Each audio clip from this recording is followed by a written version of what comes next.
अच्छा, okay. Waiting में है कुछ लोग, उनको इन कर लिया है। So let us start the class. Today we will study characteristics of Vedic education. वैदिक कालीन युग में जो शिक्षा व्यवस्था थी उसकी विशेषताएं आज पढ़ेंगे। ठीक है, तो let us start the class.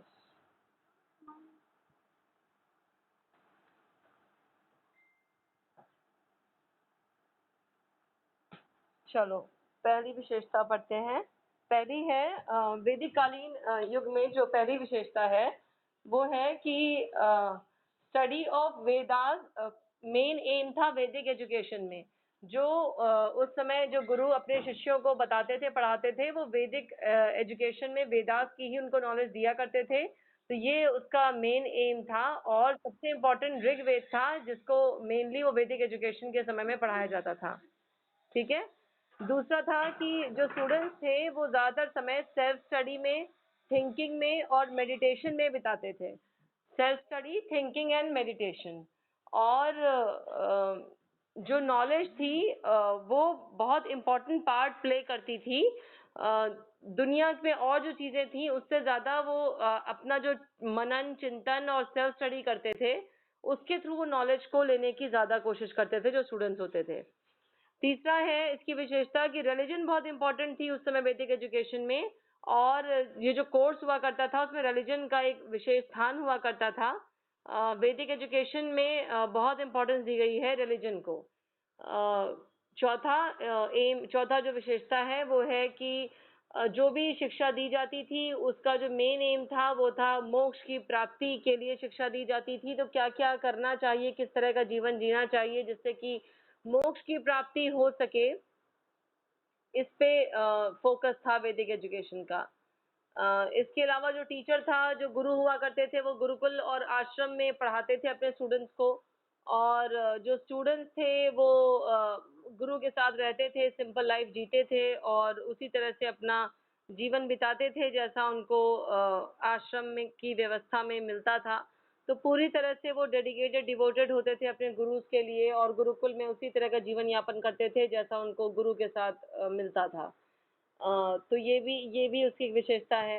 इसके अलावा ये था कि ब्रह्मचर्य का पालन करते थे। जो शिक्षा व्यवस्था थी उसमें ब्रह्मचर्य का पालन करना और अपने अपने सेंसेस को कंट्रोल करना, लाइफ में बहुत प्योर रहना और अच्छी आदतों को लेकर चलना, इन सब को लेकर ही शिक्षा दी जाती थी।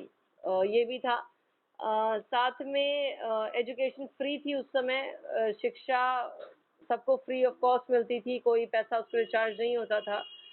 गुरु दक्षिणा के तौर पे बाद में शिष्य कुछ दे दिया करते थे गुरु को, जो वो कहते थे या जो वो नहीं भी कहते थे, जो देना चाहें तो वो हो जाता था। लेकिन एजुकेशन फ्री ऑफ कॉस्ट थी और एडमिशन भी गुड बिहेवियर को देख के हो जाता था और पूरी शिक्षा फ्री दी जाती थी।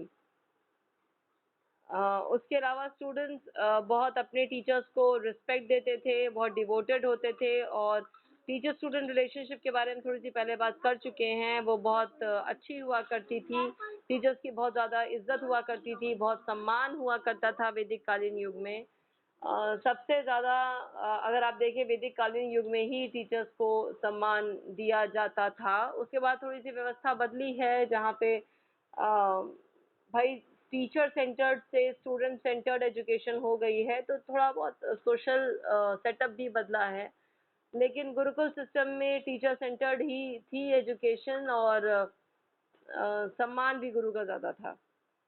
उसके अलावा जो एजुकेशन का फोकस था वो था प्रैक्टिकल नॉलेज पे, और इस पे भी फोकस था कि प्रैक्टिकल नॉलेज स्टूडेंट्स को मिले और उनको किसी वोकेशन में जिससे वो आगे जाके अपने जीवन का अच्छे से निर्वाह कर सकें, उसके लिए भी उनको शिक्षा दी जाती थी।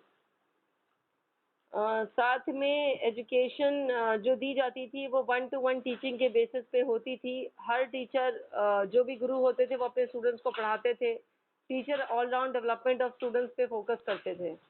मेथड ऑफ टीचिंग हम बता चुके हैं पहले क्या क्या यूज़ हुए हैं, जिसमें ओरल भी मेथड है। साथ में जो अच्छे स्टूडेंट्स थे वो वीक स्टूडेंट्स को पढ़ाते थे, ये भी एक मेथड ऑफ टीचिंग रहा है। और मेथड ऑफ टीचिंग बड़ा साइकोलॉजिकल भी रहा है। वो बहुत साइकोलॉजिकली भी मेथड ऑफ टीचिंग को फॉलो करते थे। जिस तरह से भी पढ़ाना होता था, साइकोलॉजिकल मेथड्स ऑफ टीचिंग को फॉलो करते थे। वुमेन की बहुत हाई प्लेस थी वैदिक कालीन युग में। सोसाइटी में वुमेन की बहुत हाई प्लेस थी और इसलिए उनकी भी एजुकेशन की व्यवस्था थी। वैदिक कालीन युग में वुमेन की एजुकेशन की व्यवस्था थी। ठीक है। उसके अलावा स्टूडेंट्स में कोई बायसनेस नहीं की जाती थी, कास्ट, क्रीड या कलर या किसी भी बेसिस पे ऐसा नहीं था कि उनको एजुकेशन नहीं दी जाएगी। ऐसा कोई डिमार्केशन नहीं था, कोई बायसनेस नहीं होती थी और सबको शिक्षा मिलती थी। स्टूडेंट्स जो थे वो अपना समय थिंकिंग और मेडिटेशन में बिताते थे, इसलिए वो अपने ओरिजिनल वे में शिक्षा को लेते थे, अपने अपने तरीके से शिक्षा ग्रहण करते थे। तो ये इसकी विशेषताएं हैं वैदिक कालीन युग में जो शिक्षा व्यवस्था थी। यहाँ तक आपको क्लियर है? आई होप यहाँ तक आपको क्लियर होगा। ठीक है। ठीक है। तो देखो